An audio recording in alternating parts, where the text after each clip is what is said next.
Something about the angels is that they don't like bad breath, just like we don't like bad breath.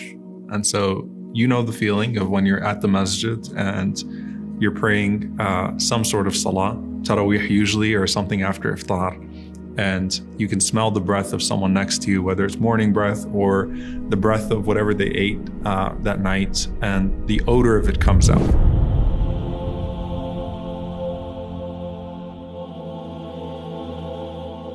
And the Prophet ﷺ taught us to freshen our breath for the masjid and freshen our breath for prayer at home. And the Prophet ﷺ said, so whoever amongst you is eating onions or garlic, don't approach the masjid.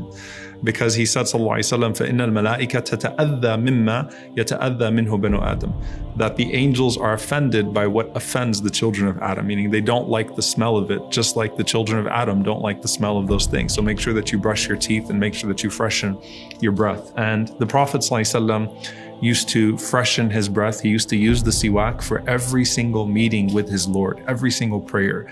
It was his habit ﷺ to brush his teeth and to freshen up his breath.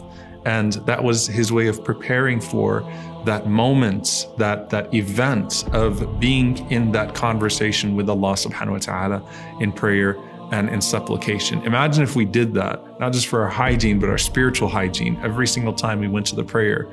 And whether that was at home or in the masjid, we purified our breath.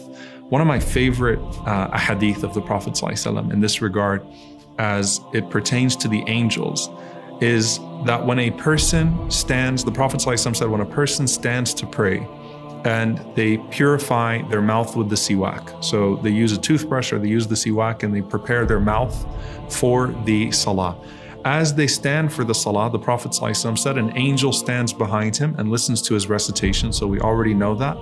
And then the angel draws near until the mouth of the angel is on the mouth of the reciter. And the Prophet ﷺ said, and so the reciter recites nothing of the Quran إِلَّا صَارَ فِي جَوْفِ الْمَلَكِ, except that it goes directly to the heart of the angel. SubhanAllah. And the Prophet ﷺ said, فَطَهِّرُوا أَفْوَاكُمْ لِلْقُرْآنِ. So purify your mouths for the Quran. Purify your mouth for the recitation of the Quran. Allahu Akbar. SubhanAllah, you're reciting and you're reciting into the heart of the angel, into the chest of the angel. And it's really beautiful when you think about the fact that you came into this life with an angel blowing your spirit into you, and here you are now blowing the word of Allah subhanahu wa ta'ala into the angel. And this is something that's established, that the angels crowd around the Quran. Ibn Salah rahimahullah narrates that the angels don't recite the Quran, but instead they listen to the Quran. So they crowd the Quran. So we know that when we're reciting, the angels surround us, whether that's in groups or as individuals. We know that the angels love the Quran. They surrounded it as it came down to the Prophet ﷺ. They celebrate its reading.